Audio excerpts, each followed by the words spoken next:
Na Prever FM, você começa o dia bem informado. Agora 7h11, voltamos com o primeiro jornal nesta manhã de quinta-feira aqui na Prever FM. E para a nossa entrevista número 884, já está aqui no estúdio o Dr. Gustavo Modelli, médico nefrologista, que vai falar a respeito do segundo Hackathon. Dr. Gustavo, satisfação em tê-lo aqui. Bom dia. Bom dia a todos. Registrando também a presença do jornalista Leandro Rocha, acompanhando aqui o Dr. Gustavo Modelli. Bom dia, Leandro. Perdão, Leandro, está desligado o microfone, agora sim. Bom dia, Márcio, bom dia aos ouvintes, aos amigos aqui da Prever, sempre um prazer estar com vocês. Doutor, acho que a primeira pergunta é até para os ouvintes se inteirarem, o que é o Hackathon? E já estamos na segunda edição. Isso, o Hackathon é uma maratona de inovação, né? Então a palavra vem de hack, que é tecnologia, e marathon, que é de maratona, né? Então, assim, é um procedimento bem participativo, normalmente envolve a resolução de um problema. Então, a gente põe um problema e também, normalmente, tem alguma coisa em relação à tecnologia. E aí, os participantes vão nessa maratona ali em um dia, normalmente um dia e meio, trabalhar ativamente na resolução do problema. E quem são essas pessoas que podem participar? Então, quem pode participar é qualquer pessoa acima de 18 anos, né? Normalmente são pessoas que têm alguma formação em tecnologia. Então, primeiro Hackathon, a gente teve muitas pessoas que fizeram ali tecnologia da informação, cursos de informática, né? Com formação formal ou mesmo com conhecimento na área, né? Como esse tema também envolve um pouco de biologia, né? Os indivíduos das ciências da saúde, que tenham formação na área também são bem-vindos, né? Então, o que é o ideal? O ideal é que a gente combine os dois grupos. Então, algum indivíduo que tenha formação na área da saúde, que vai entender o problema de saúde, e algum indivíduo que tenha formação na área de tecnologia. Então, a gente forma grupos, 3, 4 pessoas, né? Então, se tem um problema de saúde, o indivíduo que entende da área vai dar alguma ideia, o indivíduo da tecnologia tenta propor a solução. Não, que interessante, eu fico imaginando o final de tudo isso, né? Como é que fica, né? Que tipo de análise vocês fazem quando terminam o Hackathon? Sim, então, são formados grupos, né? Então, veja, a gente vai ter ali, eu espero que uns 6, 7 grupos de 4, 5 pessoas trabalhando no problema, né? E no fim a gente tem uma comissão avaliadora. Tá? E essa comissão avaliadora, ela vai julgar a melhor solução. Então, se aquela solução proposta foi uma solução que é execuível, né? A gente consegue executar, vai pontuar essa solução e essa solução vai vencer provavelmente, né? Lembrando que para esse segundo Hackathon, né? Provavelmente a gente vai oferecer para o time vencedor a possibilidade dele executar a ideia, né? Porque o Hackathon, você tem uma solução, um problema, e às vezes você tem ali, finaliza o Hackathon, mas você não consegue executar. E dessa vez nós vamos ter um recurso, né? E convidar a equipe vencedora para tentar executar a ideia dela futuramente. Interessante. Como é que é a escolha do problema? A escolha do problema, ela pode ser problemas reais do hospital, né? Por exemplo, o primeiro Hackathon, a gente tinha um problema nas unidades de saúde, especialmente no centro de saúde escola, que era o contato com o paciente, né? Então, o centro de saúde escola precisava ligar para os pacientes para eles virem à consulta, e tinham consultas atrasadas. E isso por via telefone a gente sabe que é difícil. Então, foi proposta uma solução tecnológica, integração com o WhatsApp, o indivíduo recebe uma mensagem via WhatsApp, né? Para comparecer até o centro de saúde escola. Esse foi o primeiro Hackathon, né? E o segundo, a gente tem uma ideia de patologia digital. Então, o que é isso? Hoje, quando a gente faz uma biópsia de qualquer tecido nosso, né? Essa biópsia, o patologista olha no microscópio. E a ideia é que esse processo na Unesp, aqui já na Faculdade de Medicina, ele está sendo transformado, ele está sendo feito digitalmente. Então tem um equipamento lá que digitaliza essas imagens e isso o patologista olha agora no computador. Tá. Mas então, são grupos que trabalham junto ou é individual essa participação lá? Então, aí tendo esse problema em vista, a gente propôs o seguinte, que criaram-se grupos no Hackathon, né? 3, 4, 5 pessoas, o mínimo é 3, que vão tentar, a gente vai colocar essas lâminas, essas imagens digitalizadas para que esse grupo, na hora, trabalhe numa solução tipo inteligência artificial ou outros tipos de solução para fazer laudos automáticos. Então, você veja que o problema, ele é complexo, né? Mas eu acredito que ali os grupos vão conseguir atacar o problema. Mas só pode participar quem tem já um conhecimento técnico disso. Como é que é feita essa seleção de quem vai participar? O Márcio quer participar, e daí? Ele pode fazer a inscrição. Ele pode fazer a inscrição individual ou em grupo. Como eu disse, chega no momento, eu tento alocar ele em algum grupo. Por exemplo, olha, esse indivíduo que quer participar, ele não tem um conhecimento tão técnico para programar. Não precisa. A gente aloca ele num grupo que tem esse conhecimento mais técnico, mas ele tem um conhecimento de biologia, ele entende um pouquinho dessa questão da patologia, um pouquinho da questão da medicina. Poxa, ele vai ser muito bem-vindo. E vai ser importante trabalhar. Ele não é da medicina, ele conhece tecnologia que vai ajudar aquilo, como usar uma tecnologia, uma ferramenta, veja que IA. Eu não conheço medicina, mas eu conheço muito de IA. Aí você me dá o problema, eu consigo encaixar. Mais ou menos isso. Você faz um grupo, tenta fazer meio multidisciplinar, cada um com umas das habilidades, e aquele grupo tenta uma solução. Mais ou menos isso ou não? Não, besteira? É perfeito, é justamente isso. O indivíduo da tecnologia, ele é fundamental. Veja, esse problema da biologia, que a gente precisa analisar as imagens de uma biópsia. Não são imagens, são fotos, várias fotos, né? E então o indivíduo da biologia entende esse problema e o indivíduo da informática consegue programar isso daí. Bacana. No computador para que ele consiga fazer um laudo automático. Veja que nesse hackathon a gente vai fornecer 5, 6 exemplos dessas imagens. Então o indivíduo vai poder ali trazer o seu computador, se ele não tiver, a gente também tem como fornecer isso no ambiente que a gente está ali, que vai ser no final de semana, né? Na sexta e no sábado, agora dia 20 e 21, né? Fornecer esse material para ele trabalhar. Aqui até na chamada fala sobre biópsias renais, né? E o nome chama nefropatologia 4.0. Qual é a relação aí? Vai ser voltado mais para os rins mesmo? Sim, então ele é mais específico. Veja que esse problema da biópsia, né, a gente pode fazer em qualquer órgão. Esse especificamente, o segundo hackathon, a gente fez para o rim, né? Então são biópsias de rim. Ele é voltado para a nefropatologia. Essa solução, se der certo, ela pode ser aplicada a qualquer outro órgão futuramente. Então a mesma solução que hoje leria uma biópsia renal e daria um laudo, esse rim é um rim normal, esse rim tem um problema vascular, esse rim tem um problema de uma glomerulopatia, um outro tipo de problema, né? Poderia ser futuramente expandida para outros órgãos também. Mas sim, a gente vai focar no rim nesse segundo hackathon. E o primeiro foi ano passado? Foi o ano passado. O que surgiu? Quais foram o que vocês aprimoraram para chegar agora nessa nova versão? Esse primeiro hackathon foi bem bacana, assim. Foram 9 grupos trabalhando e a solução vencedora foi bem interessante, uma plataforma que fez a integração, né? Então você fornece os nomes dos pacientes que você precisa convocar, uma lista ali de Excel, por exemplo, e você dispara automaticamente via WhatsApp. O paciente ele recebe esse contato. Olha, você tem uma consulta para ser marcado, você confirma, não confirma o atendimento, tipo de um chatbot meio automatizado, né? Visto que as pessoas têm mais dificuldade hoje de atender telefone por questão de spam mesmo, né? Será que tá me ligando por uma coisa útil ou não, né? E ali a gente precisava dessa comunicação entre a unidade de saúde e o paciente. A solução vencedora, ela propôs a melhor plataforma, essa plataforma que automatiza para você, porque eram muitas pessoas para chamar, né? Então você precisa fornecer uma lista com, sei lá, mais de 1000 nomes e aquilo disparar automaticamente para essas pessoas que vão ser convocadas para fazer uma consulta, né? Então essa foi uma solução tecnológica bastante interessante. Surgiram outras. Em prática ou não? Então a gente está tentando ainda, né? Então o que a gente melhorou para o segundo hackathon? Esse foi um aprendizado. A gente precisa de pedir recurso para a implantação, porque a gente tinha recurso para fazer o hackathon. Ele tem um custo ali, né? Existe inclusive a premiação do primeiro colocado é R$5.000, né? O segundo colocado é 3.000 e o terceiro colocado então é R$2.000, totalizando R$10.000 de premiação, né? Esse segundo hackathon a gente já previu recurso para implantação. Então, chamar o grupo vencedor, que vai provavelmente, olha, essa aqui foi a melhor solução.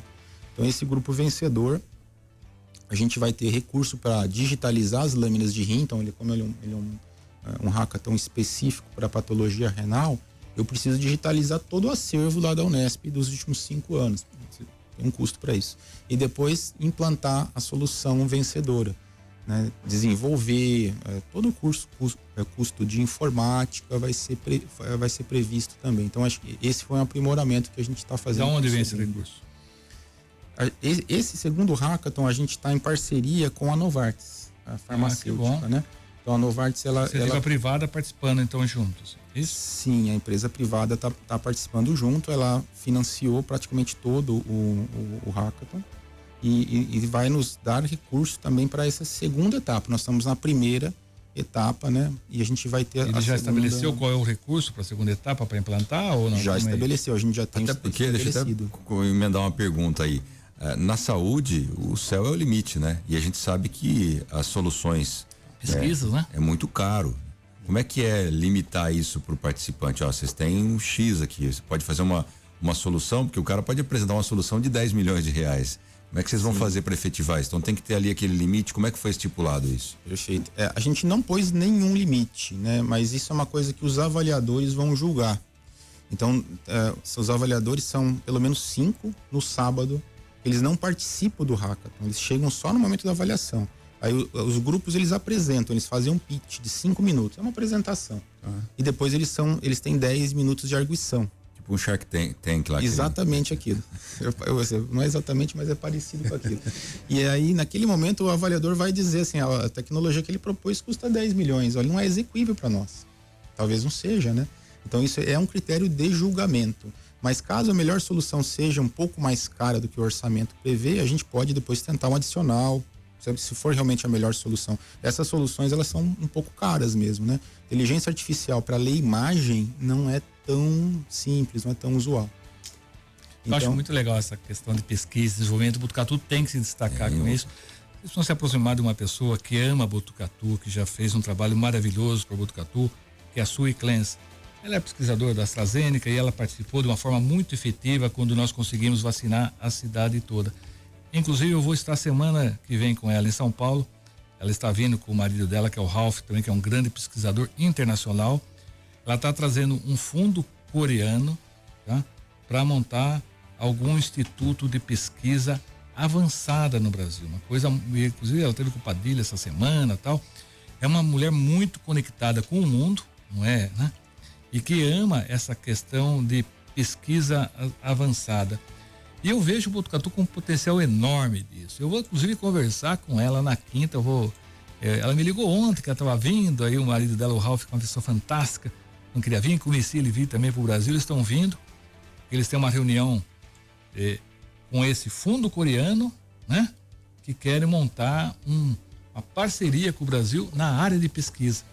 Eu não vejo cidade melhor do que Botucatu. Botucatu tem que ser, sabe como que fala aquele negócio do silício, aquelas coisas constrói uns Vale do Silício. Aqui tem que ser o Vale do Saber, sabe? O Vale do Desenvolvimento, né? Científico. Sim. Botucatu tem tudo para ser isso, não tem? Tem. A gente tem ali, só falando em pesquisa, dentro da Faculdade de Medicina, a UPCLIN, né? Que é a Unidade de Pesquisa Clínica.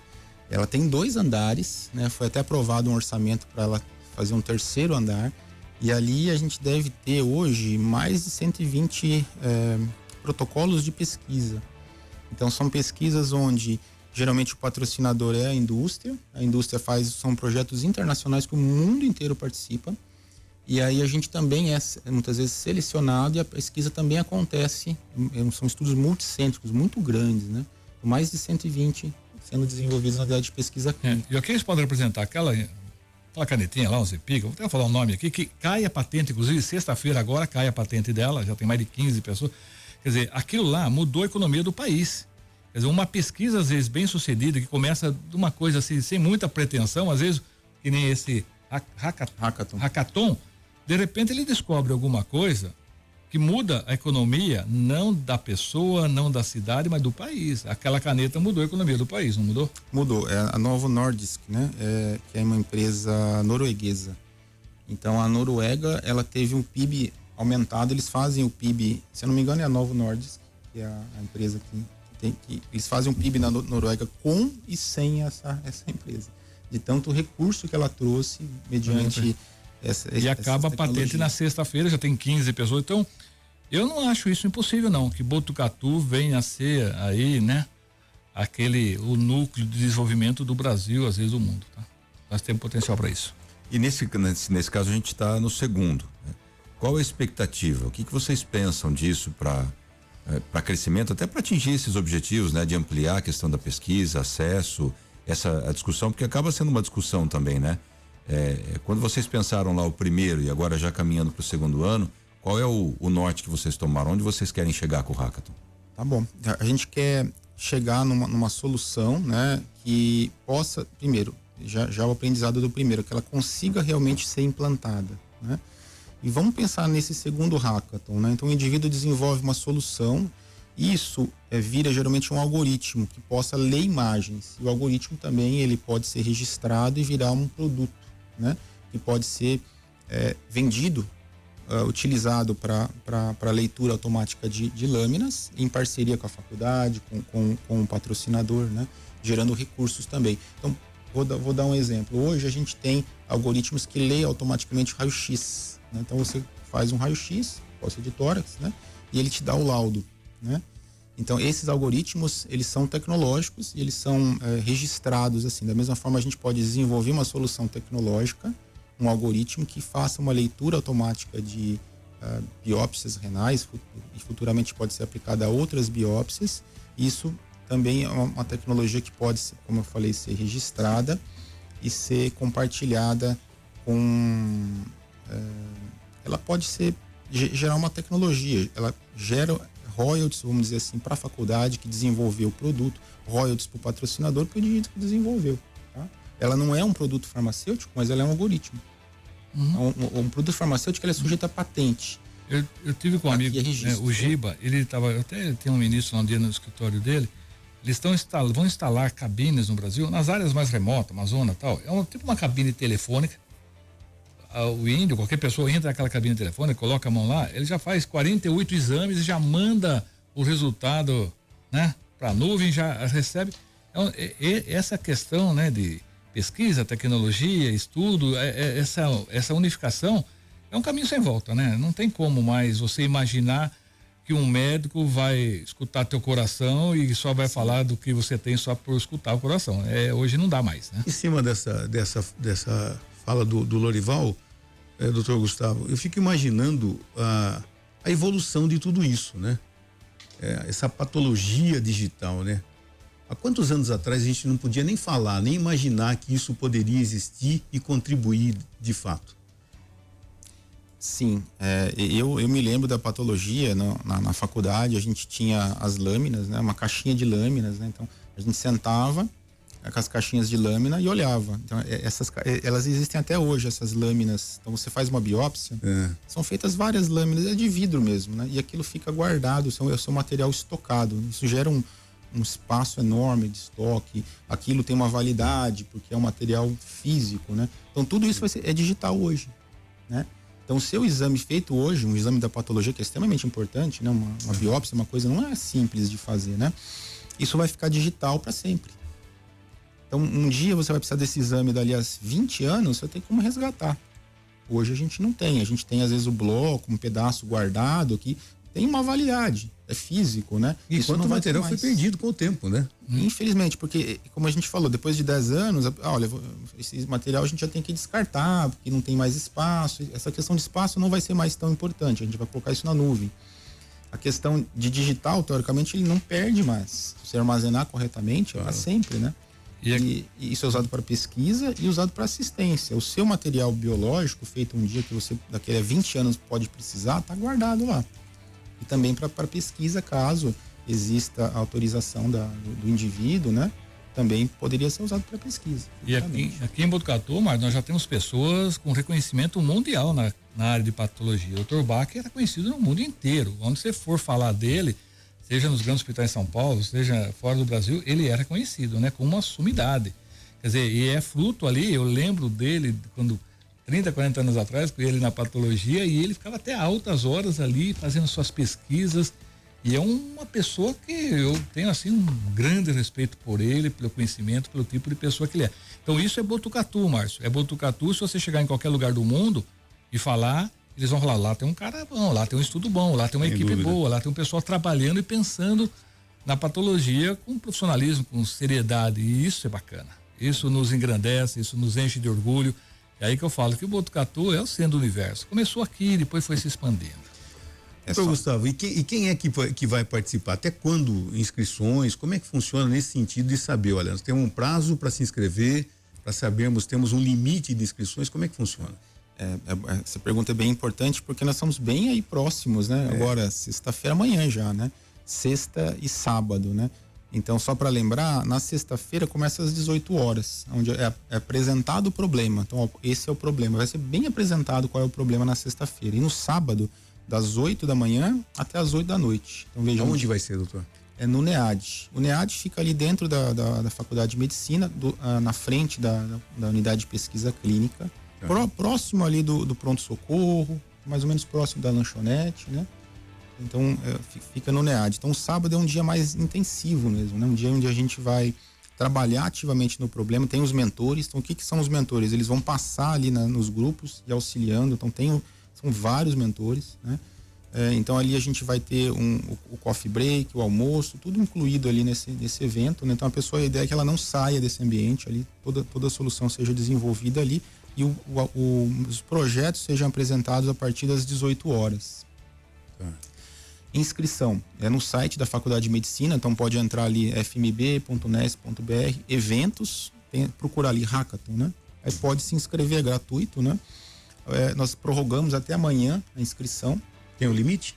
Não tem limite. Na verdade, tem um limite ali, a gente colocou um limite, eu deixei um limite alto, um limite de 100 pessoas. A gente daria para se inscrever ainda, tá? Ainda não chegou no 100, tá? Ainda dá para se inscrever. Então a gente prorrogou até amanhã. Quem tiver interesse. Como que é? Sexta e sábado. Sexta e sábado. Sexta-noite, 18 horas, né? Que apresenta o problema. Então vai durar 18 até as 20 horas, 20, 30 mais ou menos. O dia mais intenso mesmo é o sábado. O sábado tem que reservar o sábado todo. Começa às 8 da manhã até 8 da noite. Então sábado é o dia que vai trabalhar o dia todo. Uma maratona mesmo, né? Então quem quiser, sabe, muito bem-vindo para se inscrever. Tenta fazer a inscrição aí breve, preferência hoje, para garantir a vaga. Legal. Parabéns pelo trabalho, isso aí eu acho que é o caminho que o Botucatu tem que tomar. Esse caminho do saber, Botucatu tem que ser a cidade do saber. A expectativa é muito grande de aparecer de repente uma ideia fantástica nesse segundo hackathon? A gente tem essa expectativa. Por exemplo, nós temos aqui, a gente já sabe mais ou menos quais são os grupos inscritos, né? A gente tem um grupo que é a maioria de Botucatu, a gente entende, porque é presencial, não é virtual, né? Então a pessoa tem que vir, tem que estar aqui, né? Mas a gente vai ter um grupo da Poli também, do grupo de São Paulo, né? Que vai também tentar trazer uma boa solução. Acho que todos os grupos vão ser bons, vão trazer soluções que vão ser competitivas, vão estar competindo. Isso é bom. De igual para igual ali. Isso é bom, né? Doutor Gustavo, a gente gostaria de agradecer imensamente a sua participação, contar aqui com o Leandro para nos informar do resultado desse segundo hackathon e disponha sempre da gente, viu? Tá certo. Muito obrigado. Você ouviu Primeiro Jornal Prever FM.